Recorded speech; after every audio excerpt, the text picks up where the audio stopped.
Hi guys, it's Christian here, like Chrissy, and welcome to my channel. Thank you guys so much for being here. Today we're going to be doing a reading for the sign of Cancer for the week of October 25th through the 31st. So if you're a Cancer sun, moon, or rising, this is going to be the video for you.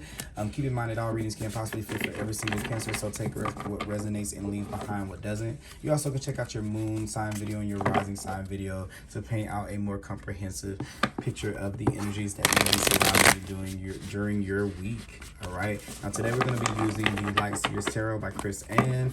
We're going to pull 3 cards, and also at the bottom of the deck we're going to pull out the overarching energy. Take a look at the overarching energy, which of course can encompass more than just this week. It can be months, days, years, weeks, you know, different time spans, and then we'll kind of take a little bit more detailed look at the 3 cards that we pulled. So let's go ahead and shuffle for you guys. Cancer, October 25th through 31st. Oh, and thank you guys for tuning into the videos last week that I posted. I haven't done weeklies in a while, and I was really surprised that I'm always grateful whenever anyone looks at my videos, but I was just so surprised that people just kind of were looking at them again. So it means a lot to us. So thank you. I'm going to go ahead and focus in on your energy, Cancer. And ask Spirit that we get any messages that can help you this week, and we can get any warnings about any energies that may be standing in your way. Please let us see anything that you may be doing good, so we can give you a clap, you know, and support each other. And anything that can be hindering us as well. So if it's anything holding us back, I hope the Spirit can kind of lead us to find answers to getting rid of those blockages. All right, so we're gonna put here card 1, 2, 3, bam, bam, bam.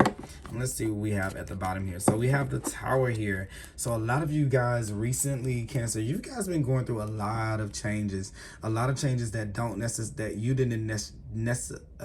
did not necessarily see coming. We have the Tower card. This is where departments close and businesses close down, and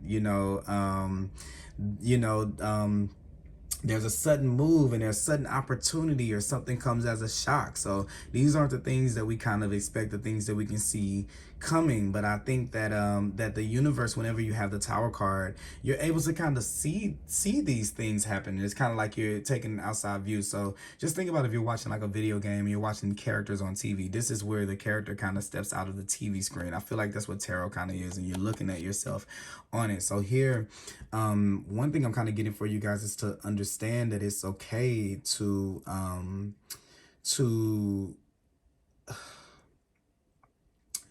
that it is okay to have emotions, or to feel sadness, or to feel any grief or any kind of thing behind changes that are coming into your life, because things are coming at you very fast. And I kind of feel like there may just be this need to kind of push past things, because with the Tower energy, it moves very, very fast.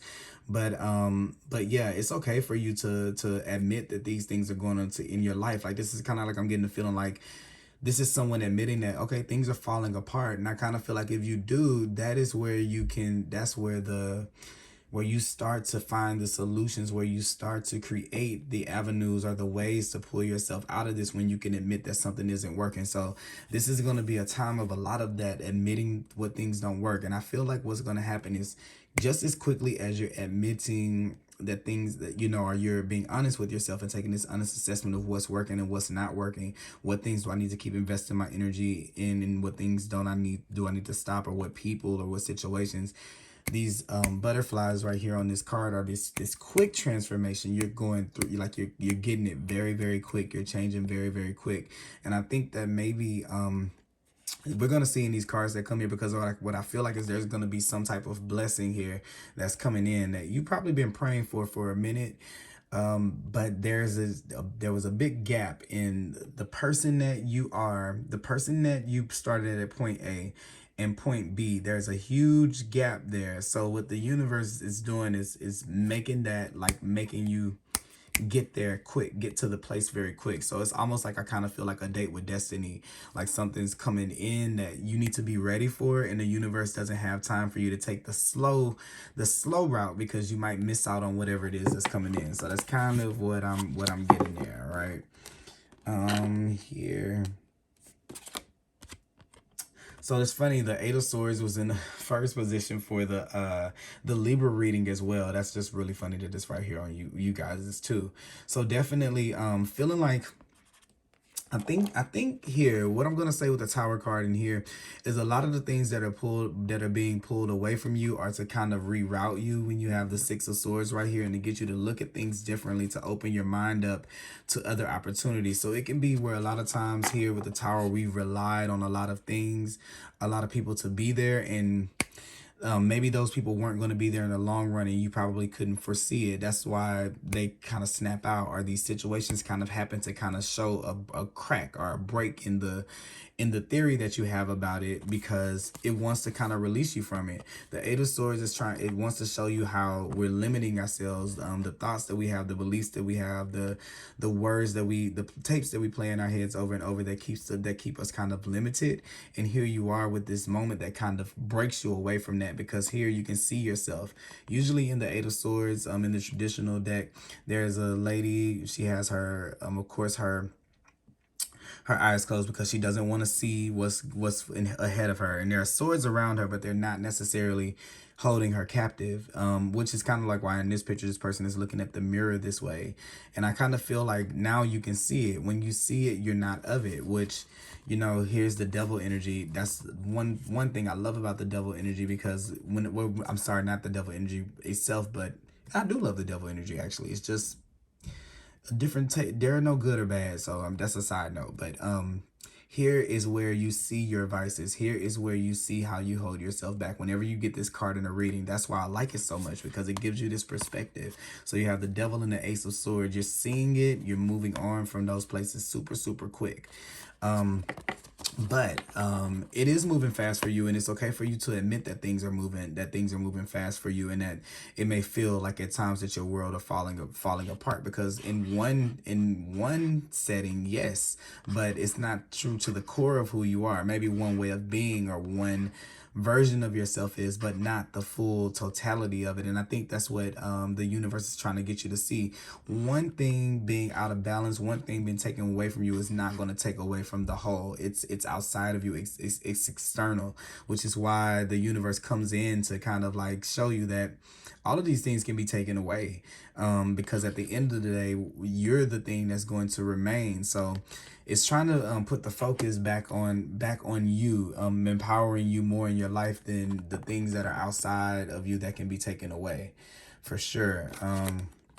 Here you have this seven of cups. So I kind of see here with the Seven of Cups and the Eight of Swords, it can come as a little bit of confusion. So what I'm getting here is like there's a sense of, back to this Tower card, where we're really taking in how we feel about things. What I feel like is this: there's a version of yourself that feels victimized when things get taken away from you, when people get pulled out of your life, or when things don't go the way that you want to go. And then there's this part of yourself, the true part of yourself, that knows that is not true. So I have a feeling here that as things are starting to kind of like get a little bit turbulent, things are happening left and right, or falling left and right. It has you kind of um really trying to figure out which side to be on. Is this happening to me, or is it happening for me? That's kind of like this right here, like what the hell is going on?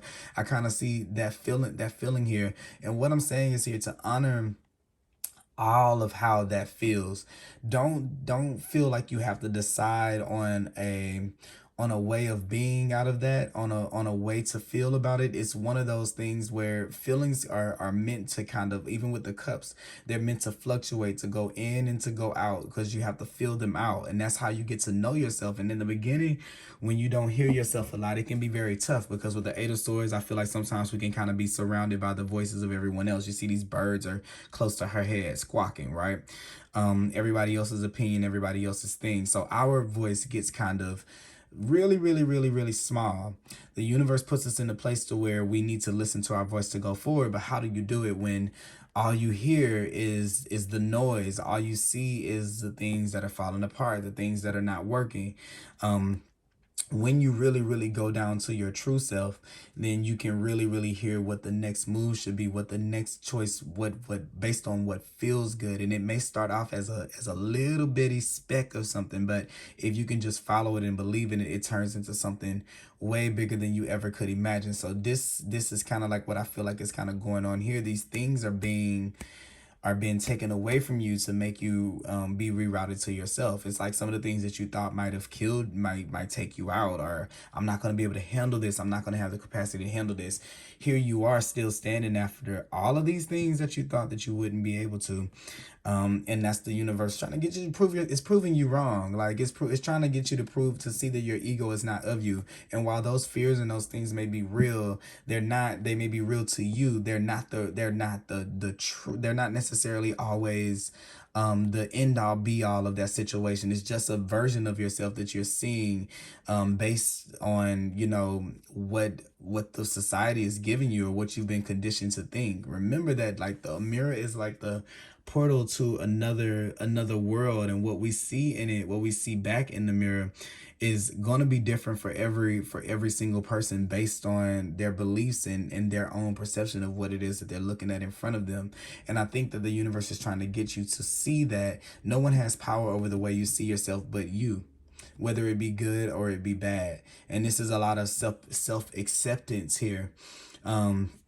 Even with this right here, accepting that, okay, today I don't like the way life is going. Okay, today I do like the way life is going. Okay, because in that, the ups and downs is where you find the bridge. Okay, like this, like the ladders to be able to step over and in and out in whatever way it is that you need to kind of move to get yourself to whatever state that is that you want to pull yourself into. So the last card here is the Wheel of Fortune. So remember I was saying there's going to be, that more than likely there will be some type of blessing down here or some type of something. So here we have Jupiter, which is the Wheel of Fortune, which is bringing in good karma, good fortune, good luck on something. This is a blessing coming in. So I knew it was going to be one of these cards that was going to come in. I forgot I said that until I pulled this over actually.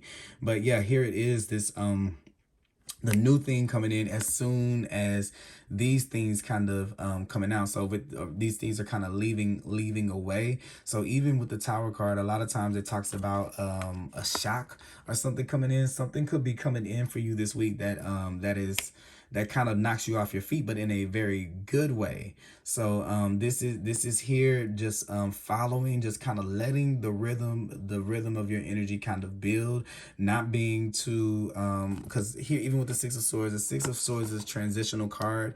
It's not really where we were, and it's not really where we're going. Here's three birds in the back, here's three birds in the front. So you're leaving, it's a middle point, right? We haven't really made it across the waters yet, but we know we're getting somewhere better.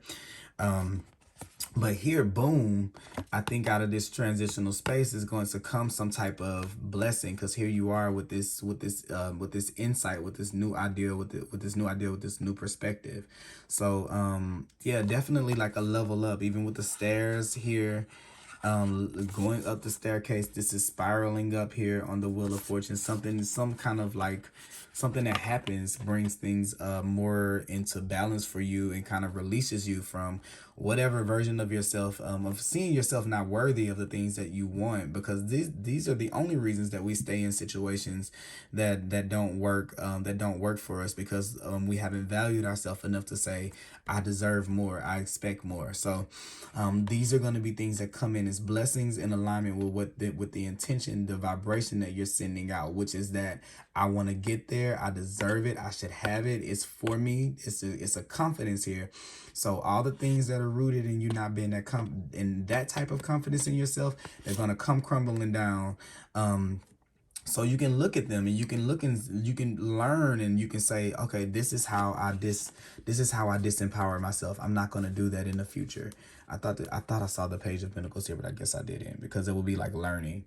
But yeah, it's to get you to see that. So it's not defeat. It's definitely just backtracking and looking at, okay, that's how I got myself in that situation. Okay, let's not do that again. And that's how I gave my power away here, and that's how I gave my power away there, which is this devil card here. How we're learning with the Ace of Swords, how we're giving our power away, and how we can really make these healthy choices, to grow, to rise above, and to see ourselves for more than what the ego allows us to see ourselves as, or is what the world or conditioning allows us to see ourselves as. So definitely see this as the energy going on around you guys, Cancer. Thank you guys so much for tuning into this video and the last one. I will be back to post another video for the next weekly reading sometime soon. So thank you so much for tuning in. I hope that you guys have a great week, and I'll talk to you later.